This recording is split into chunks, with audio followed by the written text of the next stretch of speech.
Grande abraço a você que nos acompanha, muito obrigado pelo carinho da audiência. Estamos retornando com mais um programa, sempre com o nosso Matheus Medeiros, o especialista que nos traz muitas informações.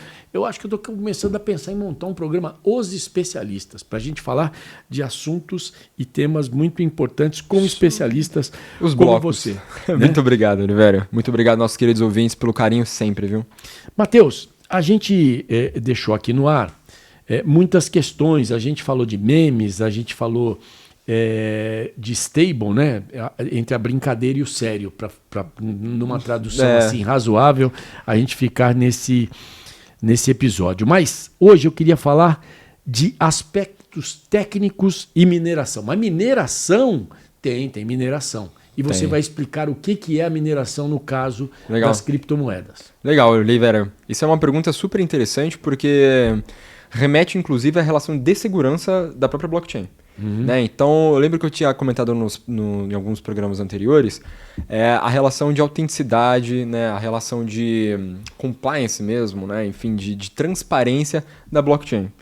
E o processo de mineração é um processo, assim, sine qua non, um processo necessário para que isso aconteça. E eu vou explicar o porquê. Lembra que eu falei que no começo, né, as transações é igual ao armazenamento de dados, e armazenamento de dados é igual à energia, certo? E o processamento de dado também é igual à energia. Porque no final das contas é o seguinte, eu vou utilizar o exemplo do Pix. Quem está validando o seu Pix no final do dia? Você sabe me dizer? Não. É o Banco Central. É o Banco Central. Banco Central. O regulador é o Banco Central. É o Banco Central. Daí ele ter conhecimento de onde veio para onde foi. Exatamente. E aí é onde ele consegue desbaratar muita coisa do ponto de vista financeiro, lavagem de dinheiro, essa coisa toda. Por isso que através do Pix não existe lavagem de dinheiro.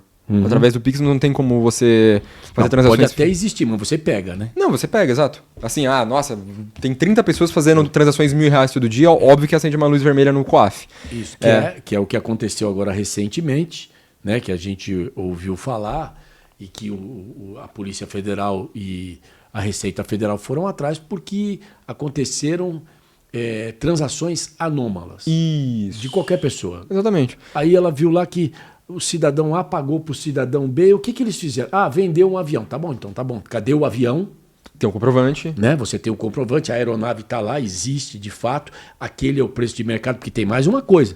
Também não adianta mexer e falar assim, olha, foi qualquer valor. Não, tem que ter um valor razoavelmente de mercado. Um pouquinho a mais, um pouquinho a menos, mas um valor que seja justo pela transação. Pode ser até 70% de desconto, mas você tem que justificar do porquê que é 70% de desconto. É leilão, tá batido, não sei. Meu amigo, sei lá, defasado. Tanto faz, você tem que ter alguma justificativa. Eu quis ajudar. Exato. Quis ajudar. Tem que ter uma justificativa. Então, o Banco Central ele é responsável por fazer a validação de todas as transações, especificamente do Pix. Né? O boleto bancário não é ele, é a Núclea.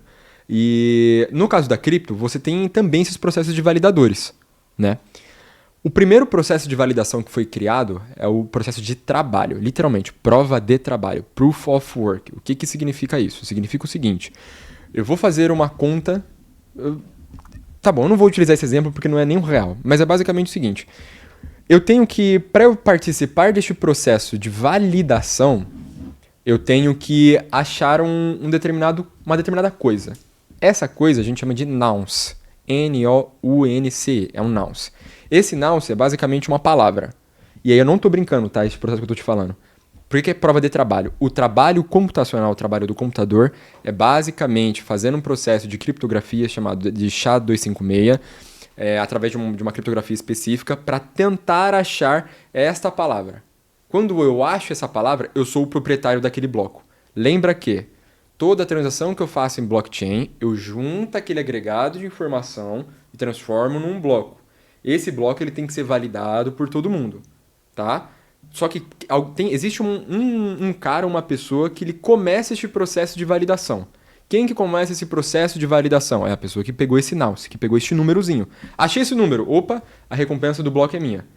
Que recompensa do bloco, Matheus? Lembra que eu falei que é o seguinte, toda transação quando eu faço, eu tenho que pagar uma taxinha.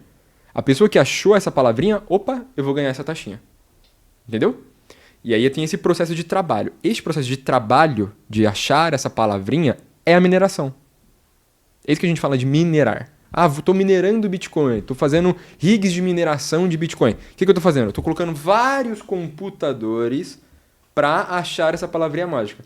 Porque quando eu achar essa palavrinha mágica, eu vou ganhar 5 Bitcoin.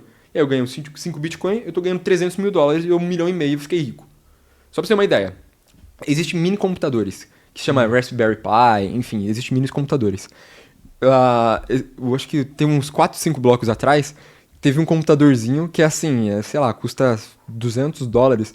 Ele achou essa palavrinha, porque é aleatório. Você só faz bastante computação pra ter mais probabilidade de achar, mas é aleatório. Você pode começar o É a descoberta do algoritmo. tesouro. Cara, é basicamente isso. Então, esse negócio de $200 ganhou, tipo assim, $300 mil, sabe? Então, essa foi a coisa mais absurda que eu já vi, assim, acontecendo. Mas esse é o processo de minerar. Qual que é o problema disso? Engasgo de energia. Porque imagina que aí eu tenho aquelas fazendas gigantescas de computador e ar-condicionado, porque, poxa, tem temperatura alta, porque a placa de vídeo tá lá comendo solta, eu preciso colocar ar-condicionado ou nitrogênio líquido. Putz, aí a energia começa a correr solta e começa a ficar caro, entendeu? Então, e aí por isso que o valor do Bitcoin ele é tão importante para o processo de mineração. Porque se o Bitcoin... É que nem petróleo, Olivério. É que nem petróleo. Se o barril de petróleo tá lá embaixo, não compensa eu minerar petróleo. Eu vou fazer outra coisa, não compensa. Porque o custo de produção tá muito caro. Vamos falar de um exemplo nosso aqui. Você tem o pré-sal. Isso. O pré-sal. E tem lugares que foram colocados em leilão que o custo... Primeiro você tem que pagar para o governo para estar ali. Aí, né, que você paga para comprar um lote. Aí você vai explorar ali naquele lugar. Você vai montar a sua plataforma ali. Aí você tem que fazer uma conta se aquela plataforma que você vai montar, que custa uma fortuna, se para você furar, demora anos. Isso, se você furar e lá nas profundezas do oceano para retirar o petróleo, porque a gente achava que o Brasil nem tinha petróleo, que era só lá no mercado do Oriente, aquela coisa toda. Não, no Oriente Médio especificamente, né? Aqui na Venezuela tem muito petróleo, aqui no Brasil tem muito petróleo, na Amazônia, embaixo da Amazônia tem muito petróleo. Exato. E você precisa fazer lá uma conta para saber se para tirar aquele petróleo vale a pena. Exato. A mineração é isso. É basicamente isso. Então, poxa, um exemplo mais claro do que... despender energia, como você gosta de falar sempre da palavra energia, você vai despender energia, vai despender o fato intelectual, porque você vai ter que fazer uma equação para conseguir descobrir aquilo. Mineração, no caso, é a palavra correta. Isso, minerar é, digamos assim, para não falar, nossa, eu tô aqui descriptografando. Não, a gente tá minerando, entendeu? Então, poxa, um exemplo uma palavra mais usual. Uma palavra, que é um exemplo mais claro do que isso. Imagina que você, dono de casa, tá vendendo marmita. Você tem que saber o quanto que você tá vendendo a sua marmita, tá pagando o custo da marmita. É isso, entendeu? Então, é isso que é o processo de minerar. Que é o processo de você achar essa palavrinha mágica que vai conseguir pagar o teu custo e você ficar rico no final do dia. Só que, como eu disse, tem esse problema da energia. Então, esses processos de criptografia estão mudando. Essas provas de validação estão mudando. Então, hoje o Bitcoin ele é o único mais famoso, diga-se de passagem, que utiliza esse processo de trabalho, de esforço mesmo. A maioria hoje utiliza o processo de staking, que é literalmente de você acumular ou apostar. Então, hoje na Ethereum, na fundação Ethereum, você tem que ter 32 Ethers, né, 32 tokens de Ethers, ou seja, eu tenho que ter, hoje está $2.700 vezes 32, compre esses 32 tokens e pum. Ó, quero ser um validador deste processo. Eu coloco esses 32... O cara não pode chegar, eu quero fazer mineração. Não, ele tem que passar por um filtro. Exatamente por isso. Tem um processo de filtro. É isso que é o staking. É eu falar, olha, eu tenho poder Obriga financeiro... ele a estar dentro do sistema. Sim, porque imagina que é o seguinte, Olivério. Como é que eu consigo deixar realmente seguro este sistema? Se eu estou falando para todo mundo que eu sou a coisa mais segura, que todo mundo vai poder validar, e não somente isso, vai estar disponível 100% do tempo, eu tenho que garantir que isso aconteça. Os hackers podem estar dentro disso? Nossa, hoje eu não... Já faz um tempo já, mas hackeamento de blockchain de layers 1, né, as famosas de primeira camada, eu não lembro a última vez que teve algum hackeamento disso. Porque quando um hacker hackeia, ele não hackeia a blockchain ele hackeia a pessoa e aí consegue descobrir o que está por trás dela. Isso daí. Né? Geralmente não é que ele consegue hackear o sistema. Ele hackeia a pessoa que é dona de criptomoeda, que está dentro daquele sistema, e aí é como se fosse um e-mail. Ele hackeia o dono do e-mail. Ele não hackeia o provedor de a Microsoft. A Microsoft. Isso, é basicamente isso. É muito, muito, muito difícil. alguém conseguir... Pode tentar, mas dificilmente vai É conseguir. muito difícil, porque o contrato em si ele tem que estar mal escrito. A real é essa. Ou ele tem que ser um contrato malicioso, que é o honeypot contract. Tem que ser um contrato malicioso. Essas duas formas. Ou o contrato é ruim, ou ele já é um contrato malicioso. Por que malicioso, Matheus? Porque na minha carteira eu tenho que interagir com as coisas. Eu literalmente assino contratos. Eu só vou conseguir entrar numa corretora descentralizada, numa DEX, e comprar um token aleatório se eu entrar naquela corretora e autorizar a minha carteira interagir com aquele sistema. É assim que funciona no mundo. Não é simplesmente eu pegar e vou lá e faço. Não. Tem processos de autorização, de interação entre as tecnologias. Tá? E todos esses processos são através de contratos inteligentes. Então, se você assinar um contrato inteligente ruim, malicioso, se A lascou. consequência é sua. Por isso que você sempre tem que estar atento. Você não pode simplesmente, vou sair assinando tudo. Por isso que aquelas criptomoedas que estão aí no mercado, que tem mais nome, né, são as mais importantes. Porque Exato. elas já estão checadas pelo próprio mercado. Isso é a mesma coisa do dólar. O dólar é uma moeda checada no mundo inteiro. Exatamente Não importa isso. onde você estiver. Se você tiver dólar na mão, você vai ter uma segurança muito maior do que comprar uma moeda de qualquer país nacional e tentar entrar ali naquele país. exatamente Você pode isso. se dar mal com isso. Né? Exatamente Principalmente isso. se for um país que não tenha tanto lastro assim no mundo. Né? Nós já tivemos uma moeda, que é o real, que está aí vigindo há mais de 30 anos, completou em 94 30 anos. Nós já tivemos essa moeda, fazendo Olimpíada, Copa do Mundo, ela já foi respeitada em lugares para você trocar o próprio real.